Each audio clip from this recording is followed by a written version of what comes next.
નમસ્કાર વિદ્યાર્થી મિત્રો, હું રમેશ બાંભણિયા આપનું સ્વાગત કરું છું. ધોરણ 10 વિષય વિજ્ઞાન ની અંદર આજે આપણે આવર્તમાં પરમાણુ ત્રિજ્યા અથવા તો કદ વિશે આપણે વાત કરી હતી. આજે આપણે સમૂહમાં જોવાનું છે. તો પ્રશ્ન એવો પૂછાય મિત્રો કે સમૂહમાં પરમાણ્વીય કદ અથવા પરમાણ્વીય ત્રિજ્યા સમજાવો. આવો પ્રશ્ન પૂછાય 2 માર્ક્સમાં. કેટલા માર્ક્સમાં? 3 માર્ક્સમાં. મોસ્ટ આઈએમપી પ્રશ્ન મિત્રો. આગળનું જો તમને આવડતું હશે તો આ સમૂહનું પણ તમને આવડશે. આમાં શું કરવાનું છે તો કે સૌપ્રથમ આપણે જોયું આગળ કે ભાઈ એક જ સમૂહમાં રહેલા તત્વોના ગુણધર્મો કેવા હોય? સમાન હોય. શું કામ સમાન હોય? તો કે સાહેબ એની બાહ્યતમ અથવા તો એની સંયોજકતા કક્ષાની ઇલેક્ટ્રોન રચના સમાન હોય. આપણે એમાં ઉદાહરણ પણ જોયું હતું મિત્રો સમૂહ 1 નું. તો અહીં આપણે સમૂહ 1 ના ઉદાહરણથી સમજીએ. આપણે સમૂહ 1 ના તત્વ લઈએ તો પહેલું લિથિયમ, બીજું સોડિયમ, પોટેશિયમ, રુબેડિયમ અને સીઝિયમ. બરાબર, સીઝિયમ સુધી રાખીએ. હવે તમે જોઈ શકો કે લિથિયમ છે એ પહેલા આવર્તમાં આવેલું છે એટલે n બરાબર 1, સોડિયમ બીજા આવર્તમાં આવેલું છે એટલે n બરાબર 2, પોટેશિયમ ત્રીજા આવર્તમાં આવેલ છે એટલે n બરાબર 3, લિથિયમ બીજા આવર્તમાં એટલે n બરાબર 2, સોડિયમ n બરાબર 3 અને પોટેશિયમ ચોથા આવર્તમાં આવેલ છે એટલે n બરાબર 4, રુબેડિયમ પાંચમા આવર્તમાં આવેલ છે એટલે n બરાબર 5 અને સીઝિયમ છઠ્ઠા આવર્તમાં આવેલ છે એટલે n બરાબર 6. આપણે એના પરમાણુ ક્રમાંકની વાત કરીએ તો લિથિયમનો પરમાણુ ક્રમાંક Z બરાબર 3, સોડિયમનો પરમાણુ ક્રમાંક Z બરાબર 11, પોટેશિયમનો પરમાણુ ક્રમાંક Z બરાબર 19, રુબેડિયમનો પરમાણુ ક્રમાંક Z બરાબર 37 અને સીઝિયમનો પરમાણુ ક્રમાંક Z બરાબર 55. તો સમૂહમાં પરમાણુ ત્રિજ્યા કોની મોટી હોય ને કોની નાની હોય અથવા તો પરમાણુ કદ કોનું મોટું હોય નાનું હોય એ જાણવા માટે પહેલા આપણે ઇલેક્ટ્રોન રચના લખવી પડે. તો પહેલા આપણે ઇલેક્ટ્રોન રચના લખીએ બધા જ તત્વોની મિત્રો. તો લિથિયમની ઇલેક્ટ્રોન રચના પહેલા લખીએ આપણે. તો 1s2 2s1 બરાબર. સોડિયમ લખીએ 1s2 2s2 2p6 3s1 એટલે 11 થઈ ગયા. 2 ને 2 4, 4 ને 6 10, 10 ને 1 11 એટલે 11 થઈ ગયા. પોટેશિયમ ની લખીએ 1s2 2s2 2p6 3s2 3p6 અને 4s1. ગણી લો ઇલેક્ટ્રોન. તો કે 2 ને 2 4, 4 ને 6 10, 10 ને 2 12, 12 ને 6 18, 18 ને 1 19. તો કે પોટેશિયમ ના 19 થઈ ગયા. હવે આપણે લખીએ રુબેડિયમ ની 1s2 2s2 2p6 3s2 3p6 4s2 પછી કયા આવશે મિત્રો? 4s પછી 3d 3d10. હાલો 3d પછી કયા આવશે?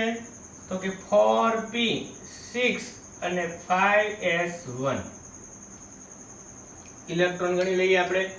તો કે 2 ને 2 4, 4 ને 6 10, 10 ને 2 12, 12 ને 6 18, 18 ને 2 20, 20 ને 10 30, 30 ને 6 36, 36 ને 1 37. તો રુબેડિયમ 37 ઇલેક્ટ્રોન થઈ ગયા. સીઝિયમ ની લખીએ આપણે 1s2 2s2 2p6 3s2 3p6 4s2 3d10 4p6 5s2. Okay, 5s પછી કઈ આવશે મિત્રો? 4D 4D10 5P6 અને 6S1. તો હવે આપણે ગણીએ મિત્રો, 2 ને 2 4, 4 ને 6 10, 10 ને 2 12, 12 ને 6 18, 18 ને 2 20, 20 ને 10 30, 30 ને 6 36, 36 ને 2 38, 38 ને 48, 48 ને 6 56, 56 ને 1 55. તો સીઝિયમ 55 આવી ગયું. છેલ્લું તત્વ ફ્રાન્સિયમ છે મિત્રો. ઇલેક્ટ્રોન રચના એ સમાશે નહીં અને તમને સરળતાથી સમજાશે નહીં, એટલે ફ્રાન્સિયમની ઇલેક્ટ્રોન રચના હું લખતો નથી. બરાબર. છેલ્લું તત્વ કયું? તો કે ફ્રાન્સિયમ. Z બરાબર 87. કેટલામાં આવર્તમાં આવેલું છે? 7મા આવર્તમાં, એટલે n બરાબર શું આવશે? 7. હવે આપણે જે અગત્યની વાત અહીં સમજવાની છે એ અહીંયા છે. તમે સીધું વિચારી શકો મિત્રો, આપણે આવર્તમાં જોયું હતું. જેમાં આવર્તમાં આપણે શું જોયું હતું? તો કે ડાબી બાજુથી જમણી બાજુ જતા. સમૂહમાં તો કે એમાં ડાબીથી જમણી નો આવે. એમાં શું આવે? તો કે એમાં ઉપરથી નીચે આવે. ઉપરથી નીચે આવે. તો આ આપણે ઉપરની બાજુ કહેશું, ઉપરની તરફ, અને અહીંયા શું કહેશું આપણે? નીચે. એટલે આવર્તમાં આપણે શું શબ્દ વાપરતા? કે ડાબી બાજુથી જમણી બાજુ તરફ જતા. સમૂહમાં શું વાપરવાનું છે? ઉપરથી નીચે તરફ જતા. હવે આવર્તમાં આપણે જોતા કે ભાઈ એક જ આવર્તમાં રહેલા તત્વો હોય એમાં કક્ષા સમાન હોય. બધામાં બબ્બે કક્ષા એક જ હતી, ખબર? આપણે બીજો આવર્ત જોયો હતો. તો સમૂહમાં સંયોજકતા કક્ષામાં ઇલેક્ટ્રોનની સંખ્યા સમાન હોય, પણ કક્ષા સમાન નથી. જો આમાં 2 કક્ષા છે, આમાં 4 છે, આમાં 6 છે, આમાં, એટલે કક્ષા છે કેવી થતી જાય? વધતી જાય. તો કોનું કદ મોટું? તમે જોવો ત્યાં જ ખબર પડી જાય કે ભાઈ આમાં 2 જ કદ છે, આમાં 2 જ કક્ષા છે, અને આમાં ઘણી બધી કક્ષા છે. તો આનું કદ નાનું, આનું કદ કેવું હશે? મોટું. આવર્તમાં આપણે જોયું હતું કે ભાઈ આકર્ષણ વધતું. શું કામ? કારણ કે કેન્દ્રીય ધન વીજભાર, કેન્દ્રીય ધન વીજભાર એટલે કે પ્રોટોનની સંખ્યા વધતી. મિત્રો અહીં પણ પ્રોટોનની સંખ્યા વધે છે, પણ પ્રોટોનની સંખ્યા કરતા કક્ષકો ખૂબ વધી જાય, ઇલેક્ટ્રોન ખૂબ દૂર ગોઠવાઈ જાય. એટલે ઇલેક્ટ્રોન દૂર ગોઠવાય એટલે અંતર કેવું થાય? વધે. બરાબર. હવે અંતર વધે તો પરમાણુ કેવો થતો જાય? તો કે ખૂબ મોટો. તો આપણે અહીં એવું લખી શકીએ મિત્રો કે સમૂહમાં ઉપરથી નીચે તરફ જતા કેન્દ્રીય ધન વીજભારમાં વધારો થાય છે. અહીં લખી શકીએ કે સમૂહમાં, તમે જુઓ મિત્રો, લિથિયમમાં કેટલી કક્ષક? 2. આપણે પહેલું અને છેલ્લું ઉદાહરણ લઈએ એટલે આપણને ખબર પડી જાય. જોજો, લિથિયમમાં 2 કક્ષક છે. આ લિથિયમ, આ એનું કેન્દ્ર, એનો કેન્દ્રીય ધન વીજભાર કેટલો? તો કે 3. એમાં 2 કક્ષક, આ 1 અને આ 2. આ એની ત્રિજ્યા થઈ. કેન્દ્રથી બાહ્યતમ કક્ષા વચ્ચેનું અંતર એની શું થઈ? ત્રિજ્યા. હવે એની સાપેક્ષે આપણે સીઝિયમ લઈએ. પહેલા આપણે સીઝિયમમાં કક્ષા કેટલી ગણવી પડશે? તો જુઓ, 1 2 3 4 5 6 7 8 9 10 11 અને 12 કક્ષક. ખૂબ વધી ગઈ. તો સીઝિયમનું કેન્દ્ર અહીંયા, કેન્દ્રીય ધન વીજભાર કેટલો? એનો 55. ઓકે. આ એની પહેલી કક્ષક કેટલી છે? 12 કરવાની છે, ધ્યાન આપજો. આ બીજી કક્ષક, આ ત્રીજી કક્ષક, આ ચોથી કક્ષક, આ 5મી કક્ષક, આ 6ઠી કક્ષક, આ 7મી કક્ષક, આ 8મી કક્ષક, આ 9, આ 10 અને આ 11 અને આ 12. તો આ કેન્દ્રથી બાહ્યતમ કક્ષા વચ્ચેનું અંતર એટલે કે એની ત્રિજ્યા થઈ. અને ત્રિજ્યા બરાબર આપણે શું લઈએ? કદ. ખ્યાલ છે ને? ત્રિજ્યા બરાબર શું લઈએ આપણે? કદ. એની ત્રિજ્યા એટલે જ એનું કદ. પરમાણુની ત્રિજ્યા એટલે પરમાણુનું કદ. તો હવે તમે અહીં જોઈ શકો મિત્રો કે લિથિયમમાં 2 કક્ષક છે અને સીઝિયમમાં 12 કક્ષક છે. તમને કોનું કદ મોટું લાગે? તો કે સીઝિયમનું. ખૂબ મોટું કદ, આમાં નાનું કદ. એવું શું કામ? કારણ કે જો આમાં 2 કક્ષક છે, એમાં 12, એટલે કે કક્ષકની સંખ્યા વધે. કક્ષકની સંખ્યા વધે સાથે સાથે કેન્દ્રીય ધન વીજભારમાં પણ વધારો થાય. કેન્દ્રીય ધન વીજભાર પણ કેવો થાય? વધે. પણ કોઈ ખાસ ફેરફાર થતો નથી. એટલે કેન્દ્ર અને બાહ્યતમ કક્ષા વચ્ચેનું અંતર અહીંયા ઓછું છે. અહીંયા કેન્દ્ર અને બાહ્યતમ કક્ષા વચ્ચેનું અંતર કેવું છે? વધુ છે.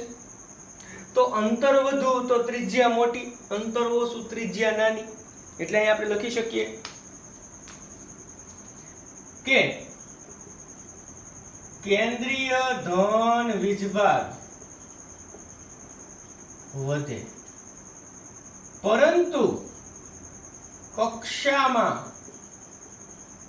ખૂબ વધારો થાય. જો આ બે જ કક્ષક છે, આ કેટલી બધી કક્ષક છે. હજી તમે ફ્રાન્સિયમ લીધું નથી. ફ્રાન્સિયમ લ્યો તો બોર્ડમાં નો હમાય, બહાર વયું જાય, એટલી કક્ષા વધી જાય.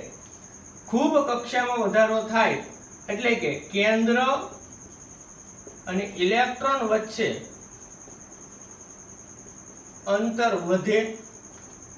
હવે અંતર વધે એમ ત્રિજ્યા પણ કેવી થાય? વધે. તો સૌથી મોટી ત્રિજ્યા કોની? તો કે ફ્રાન્સિયમની ત્રિજ્યા મોટી, એટલે કે સીઝિયમની ત્રિજ્યા મોટી અને લિથિયમની ત્રિજ્યા કેવી? નાની. એટલે એનો અર્થ શું છે? સમૂહમાં ઉપરથી નીચે જાવ એમ ત્રિજ્યા કેવી થાય? વધે. ત્રિજ્યા અથવા તમે એમ કહી શકો કે કદ વધે. તો હવે તમે આની આ વાત છે એ તમે થિયરીમાં લખી શકો, હા કે ના? તો કે ખૂબ સરળતાથી તમે થિયરીમાં લખી શકો. બરાબર. તો હવે આપણે આનું થિયરીમાં લખીએ. આ બધું જ તમારે તમારી બુકની અંદર લખી નાખવાનું છે મિત્રો.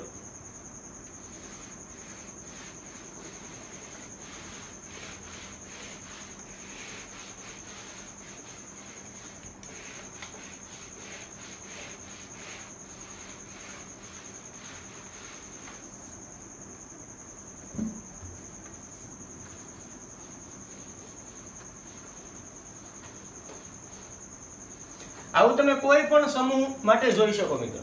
પહેલો સમૂહ આપણે ઉદાહરણ લીધું એમ તમે બીજો, ત્રીજો, ચોથો, પાંચમો, છઠ્ઠો કેમ 18મા સમૂહ સુધીમાં કોઈ પણ સમૂહના તત્વોમાં તમે જુઓ, બધામાં એમ જ હોય. ઉપરમાં જે તત્વ હોય એમાં ઓછી કક્ષા હોય, નીચે જે સમૂહમાં આવર્ત કોષ્ટકમાં જે નીચે હોય સમૂહ એમાં કક્ષા ખૂબ બધી હોય એટલે એનું કદ ખૂબ મોટું થાય. તો અહીં તમે લખી શકો. પ્રશ્ન શું હતો આપણો? કે સમૂહમાં પરમાણ્વીય કદ કે ત્રિજ્યા સમજાવો.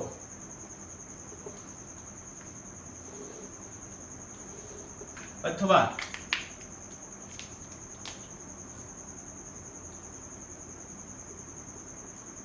એમ પણ પ્રશ્ન પૂછી શકે કે સમૂહમાં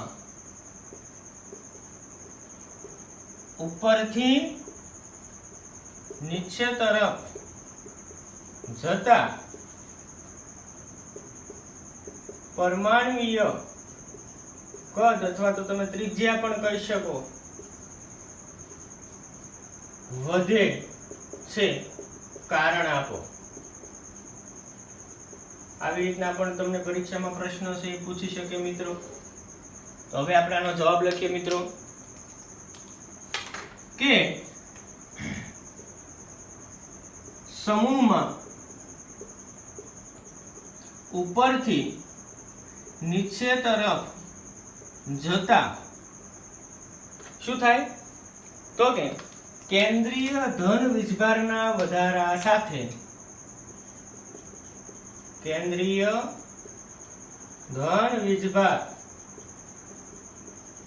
એટલે કે પ્રોટોન ના વધારા સાથે કક્ષકોમાં ખૂબ જ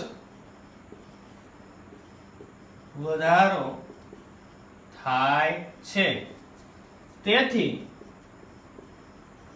ઇલેક્ટ્રોન કેન્દ્રથી ખૂબ જ દૂર ગોઠવાતો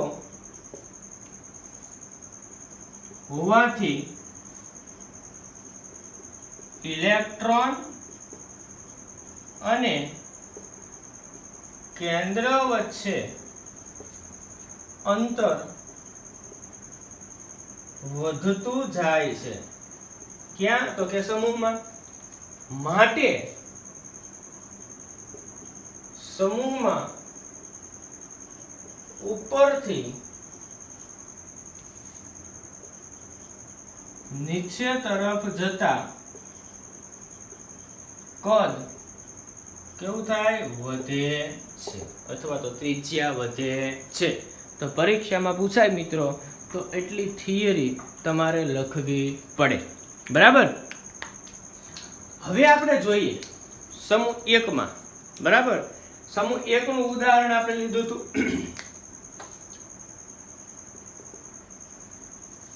સમૂહ 1 માં લિથિયમ ઉપરનું તત્વ હોવાથી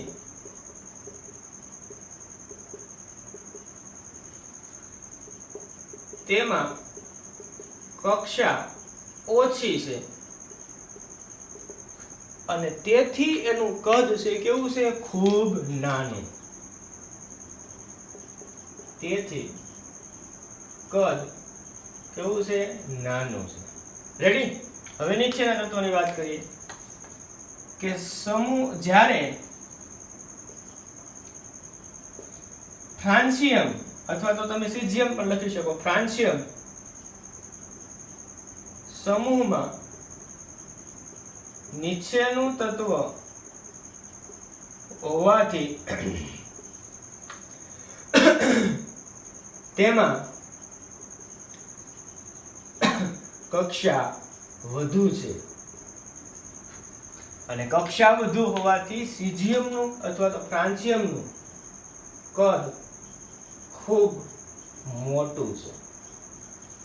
તો આ બે વાત પણ તમારે લખવી પડે.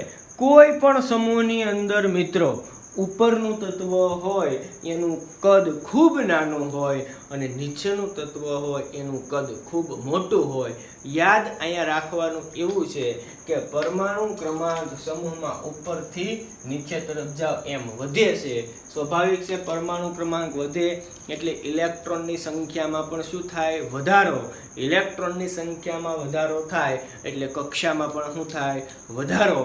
અને કક્ષામાં વધારો થાય એટલે ઇલેક્ટ્રોન કેન્દ્રથી કેવો ગોઠવાતો જાય? દૂર. અને તેથી ઇલેક્ટ્રોન અને કેન્દ્ર વચ્ચે અંતર કેવું થતું જાય? વધતું જાય. એ અંતર વધતું જાય એટલે ત્રિજ્યા પણ કેવી થાય? વધે. અને ત્રિજ્યા એટલે આપણે શું કહીએ તો કે પરમાણુય કદ. આથી સમૂહમાં ઉપરના તત્વનું, સૌથી ઉપર રહેલા તત્વનું પરમાણુય કદ ખૂબ નાનું હોય અને સૌથી નીચે રહેલા તત્વનું કદ છે કેવું હોય? ખૂબ મોટું. હવે આપણે સમૂહ 1 ના તત્વની પરમાણુય ત્રિજ્યા અથવા તો પરમાણુય કદનો ક્રમ આપણે લખીએ. આ તમારી બુકની અંદર આખો પ્રશ્નનો જવાબ તમે લખી નાખજો.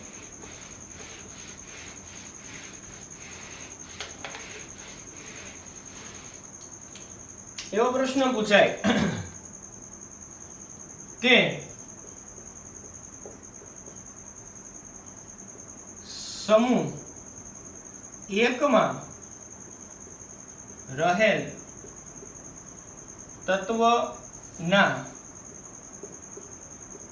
પરમાણુ કદ નો છડતો ક્રમ લખો. તો હવે આપણને ખબર છે કે લિથિયમ ખૂબ ઉપર રહેલું તત્વ છે એટલે એનું કદ છે ખૂબ નાનું હશે. પછી જેમ જેમ સમૂહમાં નીચે તરફ જાઓ એમ છે કદ છે કેવું થતું જાય? વધતું જાય. એટલે લિથિયમ પછી કોણ આવે તો કે સોડિયમ. તો લિથિયમ કરતા સોડિયમનું કદ મોટું. બરાબર. આનું કદ મોટું. પછી સોડિયમ કરતા મોટું કોણ તો કે પોટેશિયમ મોટું. પોટેશિયમ પછી કોણ તો કે રૂબેડિયમ. રૂબેડિયમ પછી સીઝિયમ અને સીઝિયમ પછી ફ્રાન્સિયમ સૌથી મોટું કારણ કે સમૂહમાં નીચે છે. હવે છડતો ક્રમ લખવાનો છે મિત્રો. તો છડતો ક્રમ લખવો હોય તમારે તો તમારે ગ્રેટર ધેન લેસ ધેન તમને ખબર છે કે જો આને લેસ ધેન કહેવાય. કોણી જેની જે તરફ હોય કોણી અહીંયા તીર અહીંયા છે એટલે કે આ નાનું છું અને જેની તરફ ફેલાયેલું હોય મોટું છે એટલે કે લેસ ધેન આવશે. લિથિયમ કરતા સોડિયમ મોટું એટલે કે સોડિયમ કરતા પોટેશિયમ મોટું. પોટેશિયમ કરતા રૂબેડિયમ મોટું. રૂબેડિયમ કરતા સીઝિયમ મોટું અને સીઝિયમ કરતા ફ્રાન્સિયમ મોટું. એટલે આ જો તમારા સમૂહ 1 ના તત્વના પરમાણુય કદનો છડતો ક્રમ. એટલે આ રીતના ઓછાઈ શકાય. Lithium less than sodium less than potassium less than rubidium less than caesium અને લેસ ધેન ફ્રાન્સિયમ. આવી રીતના કોઈ પણ સમૂહ માટે એક્ઝામ્પલ તરીકે સમૂહ 17 માટે આપણે જોઈએ તો સમૂહ 17 માં પહેલું તત્વ ફ્લોરિન, પછી ક્લોરિન, પછી બ્રોમિન, પછી આયોડિન અને પછી એસ્ટેટિન. તો ફ્લોરિન સમૂહમાં સૌથી ઉપરનું તત્વ છે, તેનું કદ છે સૌથી નાનું છે. એટલે કે સમૂહમાં નીચે તરફ જાવ એમ કદ છે કેવું થતું જાય, વધતું જાય. એટલે કે આમ જાવ એટલે કદ છે કેવું થાય, વધે. આ સમૂહમાં ઉપરનું છે તત્વ અને એસ્ટેટિન છે એ સમૂહમાં નીચેનું તત્વ છે. એટલે એનું કદ છે એ કેવું હશે, ખૂબ મોટું. એટલે કે મોટું કદ. એમ ફ્રાન્સિયમ નું પણ મોટું કદ, બરાબર. અને લિથિયમ છે અને ફ્લોરિન છે એ સમૂહમાં ઉપરના તત્વ છે, તેનું કદ છે કેવું હશે, નાનું હશે, સૌથી નાનું કદ. તો આ રીતનો પરીક્ષામાં છે એ ક્રમ છે. 1 માર્કના પ્રશ્નની અંદર આવો ક્રમ છે એ તમને પરીક્ષામાં પૂછી શકે. ઓકે, તો હવે આપણે એના કદની વાત કરી. હવે આપણે વાત કરવાની છે તત્વના ધાત્વિક અને અધાત્વિક ગુણધર્મની.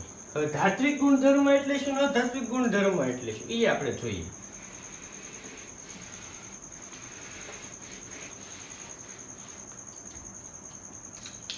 મિત્રો, કોઈ પણ તત્વ પહેલા તો આપણે ધાત્વિક અધાત્વિક એટલે છે હું એ જોઈએ. આપણે કોઈ પણ તત્વો છે એ 3 પ્રકારના ધાત્વિક ગુણધર્મ ધરાવે.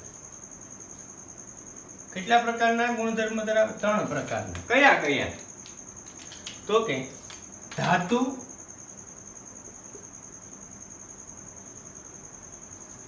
અર્ધધાતુ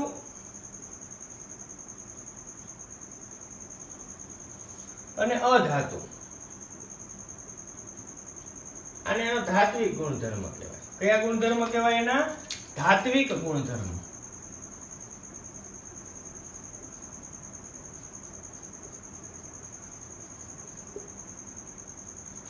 હવે તો કે અહીંયા તમે શું કહી શકો તો કે અધાતુના ધાત્વિક ગુણધર્મ ખૂબ ઓછું કહેવાય. ધાતુ એટલે કે ધાતુ શું? ધાતુ એટલે કે ઈ ધાત્વિક શું? એના ધાત્વિક ગુણધર્મ વધુ કહેવાય અને ધાત્વિક ગુણધર્મ ઓછું કહેવાય. તો આપણે એવું કહી શકીએ કે ધાતુમાંથી અધાતુ બન્યું. ધાતુમાંથી શું બન્યું? અધાતુ. એટલે કે ધાત્વિક ગુણ ઘટ્યો એવું કહી શકે. ધાતુમાંથી અધાતુ. ધાતુમાંથી પહેલા તો ડાયરેક્ટ કોઈ દી અધાતુ નથી બનતું.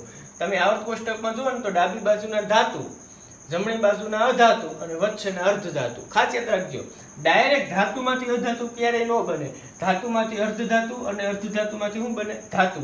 એટલે આ સહી ખાસ યાદ રાખજો.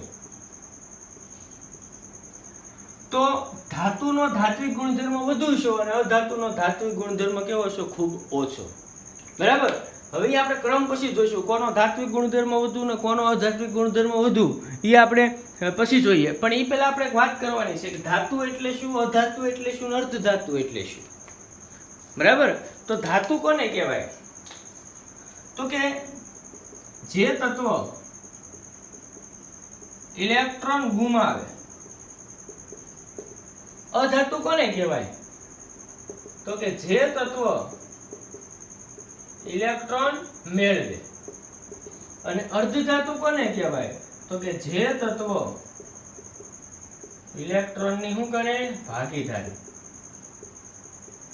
એટલે કે ગુમાવી પણ શકે પ્લસ મેળવી પણ શકે. તેને અર્ધધાતુ કહેવાય. એટલે કે ધાતુ ગુણધર્મ ધરાવે, આ ધાતુનો ગુણધર્મ ધરાવે અને અધાતુનો ગુણધર્મ ધરાવે, તો એને અર્ધધાતુ કહેવાય. હવે ઇલેક્ટ્રોન ગુમાવે કોણ? તો કે જે તત્વની બાહ્યતમ કક્ષામાં 1, 2 કે 3 ઇલેક્ટ્રોન હોય એ હંમેશા ગુમાવે. અને જે તત્વની બાહ્યતમ કક્ષકમાં 5, 6 અને 7 ઇલેક્ટ્રોન હોય એ હંમેશા ઇલેક્ટ્રોન મેળવે. અને જે તત્વની બાહ્યતમ કક્ષકમાં માત્ર 4 ઇલેક્ટ્રોન હોય એ હંમેશા ઇલેક્ટ્રોનની ભાગીદારી કરે. એક્ઝામ્પલ તરીકે કાર્બન. ઉદાહરણ તરીકે અહીં આપણે લઈએ કે લિથિયમ. કારણ કે ઇલેક્ટ્રોન ગુમાવે. અહીંયા લઈ શકીએ કાર્બન કે સિલિકોન, અહીંયા લઈ શકીએ આપણે ફ્લોરિન, અહીં તમે સિલિકોન પણ લઈ શકો.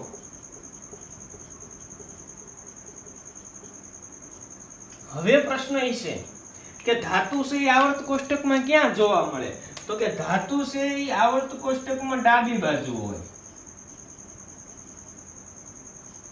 અધાતુ છે એ આવર્ત કોષ્ટકમાં જમણી બાજુ હોય.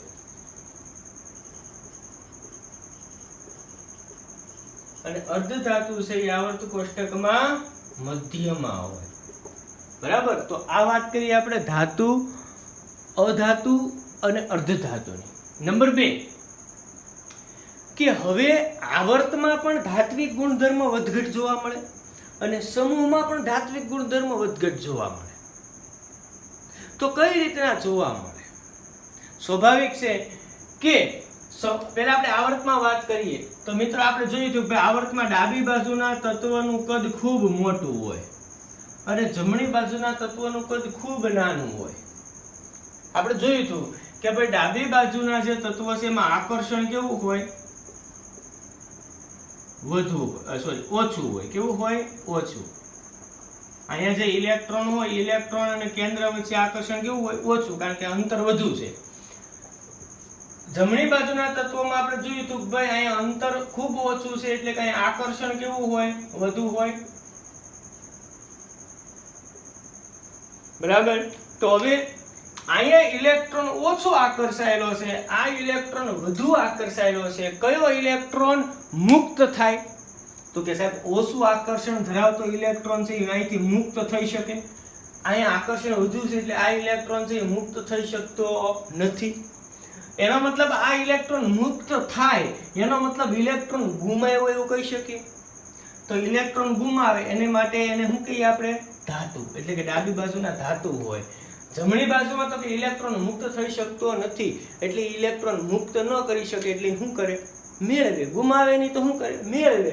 તો મેળવે એને આપણે શું કરીએ? અધાતુ. તો ડાબી બાજુથી જમણી બાજુ, ડાબી બાજુના ધાતુ છે, જમણી બાજુના અધાતુ છે. તો ડાબી બાજુથી જમણી બાજુ જાવ એમ ધાતુ બનવાનું વલણ કેવું શું? ઘટ્યું. એ ધાતુ બનવાનું વલણ એટલે કાંઈ નહીં, ધાત્વિક ગુણ. હવે આનો ડિટેલમાં આપણે અભ્યાસ છે આની પછીના લેક્ચરમાં કરીશું મિત્રો. આજના લેક્ચરની અંદર આપણે અહીં પૂરતું રાખીએ. હોમવર્કની અંદર પહેલું જે આપણે બોર્ડ ઉપર લખ્યું હતું પરમાણ્વીય કદ, સમૂહ સાથે, ઇલેક્ટ્રોન રચના સાથે, એ પણ લખવાનું અને એની થિયરી લખી હતી એ પણ લખવાનું. અને આ પણ તમારે જેટલું બોર્ડ વર્ક આજે મેં કર્યું એ બધું જ તમારે હોમવર્કમાં લખવાનું છે. તો આજનો લેક્ચર છે એ આપણે આજે અહીંયા પૂર્ણ કરીએ છીએ. નમસ્કાર.